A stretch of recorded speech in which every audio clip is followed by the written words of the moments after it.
Yeah. Have you ever owned one before personally? Not a bass boat, but I have had a few boats. Aluminum bottom boats, anything like that? Aluminum bottom boat. So Garrett, if you just want to introduce yourself here to the camera, and then. Alright, how you guys doing? I'm Garrett here. I'm with Pasadena Boat Works. Today we're going to be delivering this beautiful Vexus out here. So, first starting off our boat buyer here.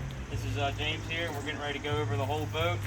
Starting just from the transom here and kind of on the trailer features here. One thing that's really nice about these trailers, they're all coated on this nice heavy black paint. It's going to go ahead and prevent any type of corrosion, rust, or wear and tear from salt or anything like that on road grime, anything like that.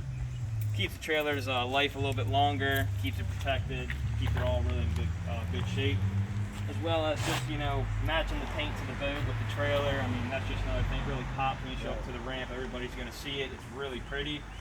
All of this right here is all non-slip material. So when you step on that, when the trailer is like maybe in the water, you just pulled it out, it's a little wet, you're not going to slip on that. It's very secure to step on.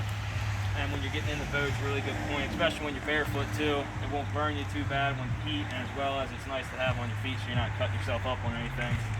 All of our tail lights here are nice and flush mounted integrated tail lights here, so that's going to prevent anything hanging off the side here, maybe banging into a pole or anything like that, so it's going to prevent that factor right there, which is nice to have. As well as all these bunks are completely carpeted all the way around, not just on one side here, so this is going to give you full protection on that boat when you're loading it, as well as this acts as a really good guidepost, so when you're pulling the boat up on there, it's just going to snug it right in there, get it right where you need it to be and right in the center, and you don't have to really worry about too much on the trailering factor really. As well as they also put carpet around the inside of this wheel well. As you can see, it's not real close to the boat, but it's important because when you're pulling up, you might bump into that. Nice carpet keeps it protected, it's not going to scratch anything. So, as well as the wheels, it's got really nice mag wheels on here to match with the beautiful boat itself, because I mean, these things really are, they're like Lamborghinis of the water. They're really pretty, slick, low beam boats. You got multiple side markers on this trailer, all the way around from the back, also to the front. Where to the front here, you also have your spare tire rack mounted here in case you need it. That's always underneath there for you, so that's good to have. Right. As well as you just got a really nice Vexus label tag down there, just to let everybody know that this is a Vexus, because these are fairly new boats, but extremely well built quality boats right here. I mean, they ride amazingly too. Standard winch, safety strap right here. One of the really nice features on this for garage storage or any type of thing like that, when you're trying to, you know, really limited on room. This pin right here down at the bottom, this pin will pull out and the whole pin removes, and this whole tongue will sway in, gives you a little bit more room to get in and out of things like a garage or anything of that nature. Standard safety pin. One thing that's really nice about Vexus is they give you the plug all in one, so you don't have to worry about buying a separate plug to go into your truck. It's all there. So there's no such thing as forgetting the plug anymore. Of course, you got standard safety chains and your safety pin to your receiver here. Standard winch right here. This as well folds up out of your way when you're up on the trailer. And then really we'll just go ahead and start from the bow of the boat here. So you got a Minn Kota trolling motor mounted up here. Very simple to use. You're just going to undo this strap here. Come to the back of the boat while standing on the deck. There's a pull cord here. You just pull this cord and it will come up and launch down into the water for you. This foot pad right here has a variable speed knob on the other side.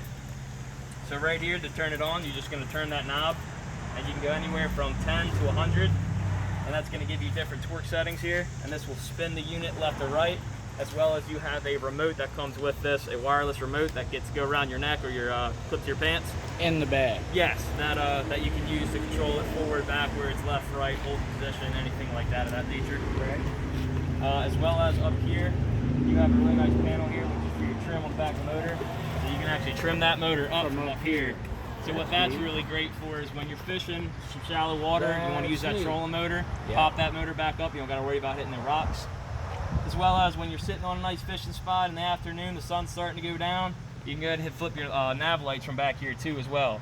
So basically that's really good about that is when you're fishing, you got on the spot. That's on. Yep, that's on. That's off. Yep, well, so you got, so this turns on the front nav lights, which is located right here. Gotcha. It's a 12-volt power source. Right. So that's going to turn on the front and the rear.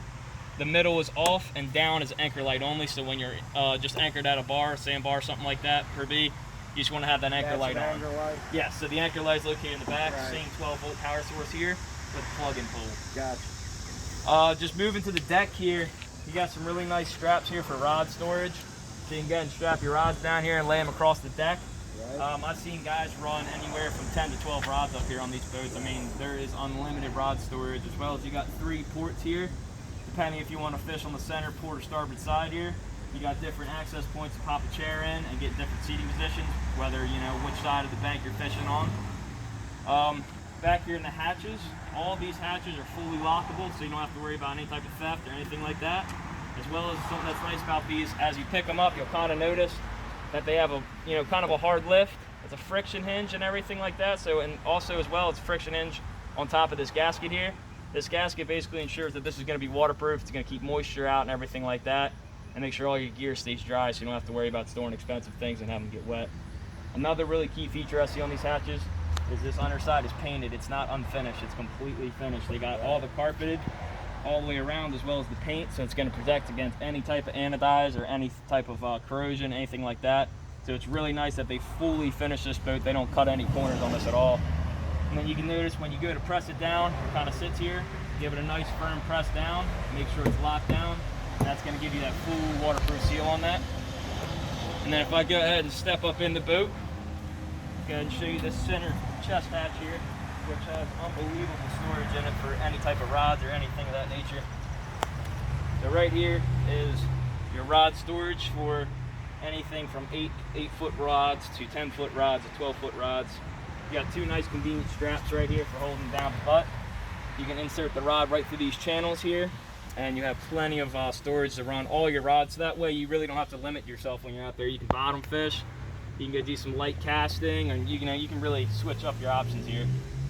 Another thing, this one as well has that gasket hinge on there, so it's going to stay nice and waterproof, and well as another nice finished hatch. And these gas shocks right here. The reason why I find the gas shocks really important on this type of hatch, because when you're pulling a long rod out, you're not going to be able to hold that hatch at the same time. So it's really nice that they thought about that, Right. and put these nice gas shocks in here to hold that hatch out of your way completely. So same thing with this one. It's got a nice little firm press to it. Make sure everything's waterproof there.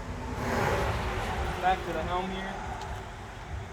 So pretty simple setup here. You got a very large dash for any type of fish finder, chart plotter, anything of that nature. We have a Lowrance hook on here as is. It's a 7-inch unit. It's great for any type of bottom reading, fishing, anything that you should be getting into. This should do it for you. For the gauge setup, we have an RPM gauge here on the left-hand side. So this RPM gauge, it's going to be nice to have it on the left-hand side, because while you're occupied over here, you still have room to see that and everything and maintain your RPMs. Do we You have still a- have a hour meter anywhere on this? So on this boat right here, there is not an hours meter, but the way these Suzuki's work, when you come in for an oil change or a 20-hour service, anything like that, and you say, hey, I want to know how many hours I have on it, we can go ahead and plug the computer right into that motor and let you know all your information, all your data, and everything like that, as well as the way these Suzuki's work. So when you hit your 20-hour service, a red light's going to come on the oil change, which is this indicator light down here. Okay. It's kind of like a check engine light on a vehicle. Gotcha. So you got an oil change light, oil pressure light, temperature light, and a water pressure light all And located it there. tells you which is Exactly. happening. Yep. It will Okay. highlight and light up red. So don't let the oil change scare you, because it will turn on at the 20 hours. It's just let you know, hey, it's time to change Right, your oil. right. So over here we got a water pressure gauge on this side and a trim gauge. So the trim gauge is pretty important on these bass boats. It being these bass boats are all about trim. So when you're riding this boat and you're on plane and you've got that throttle, hammered down, Where you want it. Right. you use this trim, and the more you trim it up, this boat will actually hop up on steps that's built on the bottom of the hull. It will hop up, and basically it's like riding versus in the water. You're riding on top of the water at that point, so you're achieving your best ride across the water for best efficiency at speed, fuel, everything like that. And that's where these boats really shine, is in the trim. You can trim these things up, and you can actually get anywhere from a 6 to 12 mile an hour difference just trimming the boat out. Right. Over on this side, you got your standard fuel gauge here, as well as mile per hour gauge here, kilometers in the middle if you like to use it. Standard key here, turn the key on, little signal will beep, just let you know. It's kind of like going over, it's like the car when you turn the key on. Right. Turn it off. Right down here, you have your safety lanyard, must always be clipped in, clipped to your pants, especially on these boats. Always want to have these clipped to your pants. Goes right down here, just pulls in and out, slides right into there. you have your standard shifter here. So the shifter's got, you know, forward, neutral, reverse, as well as if you press this button in down here, you can go into a neutral rev right here. So basically you can use that in the morning. Sometimes people in the colder weather, the motor might have a little bit of trouble starting. It's basically just a little bit of neutral throttle. So the boat remains in neutral, just plug in a little bit of throttle. Turn it to a neutral position to take it out, and then you're back to normal. So right down here, this is empty recirculate auto. This is for your live well. So this actually controls the function back here for you, so you don't have to get up and go back there. So if you want it just completely empty, flip that switch to the middle and it will suck all the water out of there and you'll be a complete dry load and nice and empty. Right. If you flip it to recirculate, it will keep the water in there and flowing, as well as it will keep it in a circular motion to keep your bait nice and fresh, make sure the water's fresh and oxygenated. Or you can flip it to auto, and basically from there the pump will take over and just make sure it recirculates when it needs to and aerates when it needs to, exactly, and remains at the level it needs to. Your boat is equipped with Baystar hydraulic steering, so it gives nice easy turns when you're riding, you know, doing 40-50 mile an hour. It's really nice and easy. It's really buttery smooth, no force at all. You really got to use to turn these things. And then moving on to just back here, you got 3 seats. This one folds down. You have a nice set of cup holders here, as well as this is a non-skid pad. So you can use this to actually step from here to here. And it's totally okay. That's actually what that's meant for, so don't feel afraid to use that. And then right here, you also have a nice grab bar for the passengers so they can feel nice and secure, something for them to hold on to. And then on your passenger side here, you have another rod storage with an outlet here for the eye rods, and then this also straps down the butt of the rod and the midsection of the rod to keep it nice and secure. So like I said, there's just rod storage all over this boat.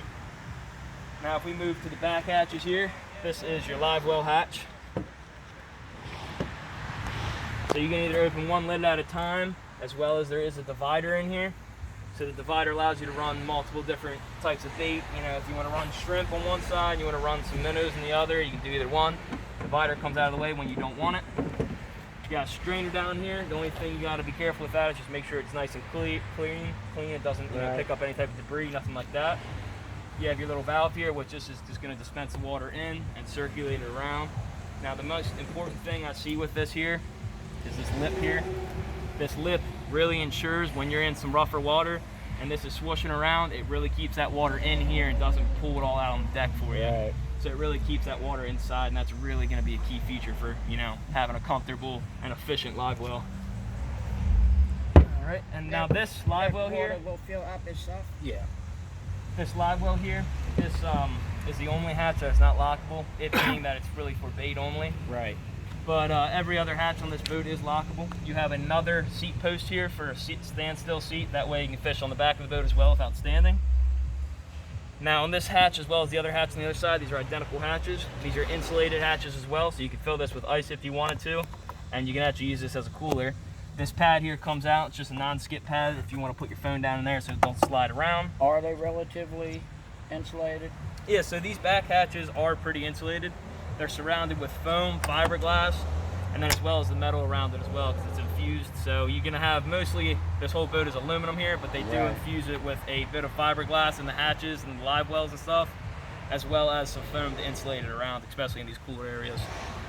As well as this has a drain, so when it's time for that ice to melt, it'll go right out. There's no such thing, you don't have to, you know, take a bucket or anything like that. The plugs right are out. in the bag? Yes, yep, everything like that is in the bag for you. This hatch is also lockable. Here is your anchor light. So it's just that push pull that we saw back in that hatch in there. Right. Now these pads right here are also non-skid pads, so if you want to step from here into the water, anything like that, you're not going to fall. It's nice and secure. This hatch back